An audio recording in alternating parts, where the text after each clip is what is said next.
रामनवमी एक खुशी का हिंदू त्योहार है। ये भगवान राम के जन्मदिन पर मनाया जाता है, जिन्हें भगवान विष्णु का 7वां अवतार माना जाता है। ये दिन चैत्र नवरात्रि के 9वें दिन आता है, जो बुराई पर अच्छाई की जीत का प्रतीक है। राम की जीवन गाथा एक प्रेरणा है। वो धर्म के प्रतीक हैं, हमें कर्तव्य, साहस और भक्ति के बारे में सिखाते हैं।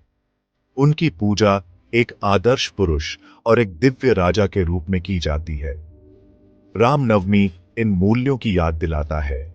ये अपने जीवन पर विचार करने का अवसर है, धार्मिक मार्ग पर चलने के महत्व को याद करते हुए।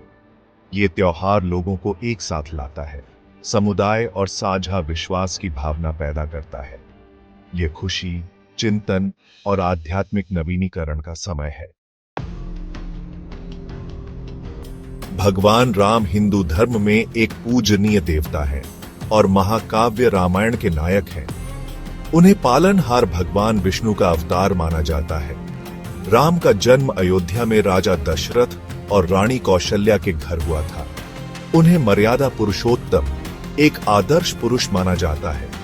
उनका जीवन धर्म का उदाहरण है। रामायण राम की यात्रा का वर्णन करती है, जहां उन्हें वनवास का सामना करना पड़ता है, राक्षस राजा रावण से युद्ध करना पड़ता है और अपनी पत्नी सीता को बचाना पड़ता है। उनकी कहानी साहस, प्रेम और न्याय की कहानी है। राम का जीवन और उनकी शिक्षाएं बहुत महत्व रखती है, जो बुराई पर अच्छाई की जीत का प्रतिनिधित्व करती है। वो धार्मिकता, निष्ठा और करुणा के गुणों का प्रतीक है, जो पीढ़ी दर पीढ़ी लाखों लोगों को प्रेरित करते रहते हैं। रामनवमी पूरे भारत में उत्साह के साथ मनाई जाती है। अलग अलग क्षेत्रों में अनोखी परंपराएं हैं। हालांकि भक्ति का सार स्थिर रहता है।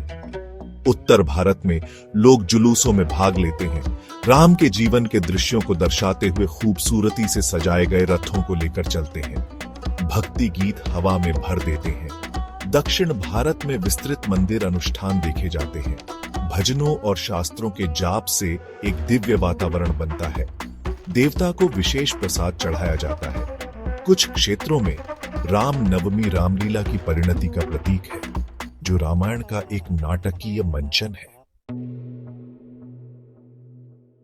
कुछ अनुष्ठान रामनवमी समारोह के केंद्र में होते हैं, जिन्हें गहरी आस्था और भक्ति के साथ मनाया जाता है।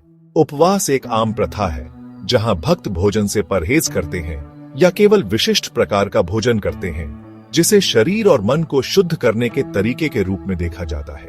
राम के नाम का जाप या राम नाम अत्यंत शुभ माना जाता है, जो शांति और आशीर्वाद लाता है।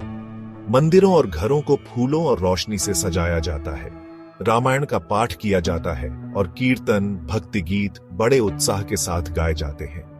ये अनुष्ठान केवल रीति रिवाज नहीं है, ये भगवान के साथ जुड़ने का एक तरीका है, जिससे भक्तों को अपने जीवन में भगवान राम के गुणों को आत्मसात करने में मदद मिलती है। रामनवमी धार्मिकता के लिए प्रयास करने और एक सदाचारी जीवन जीने की याद दिलाती है।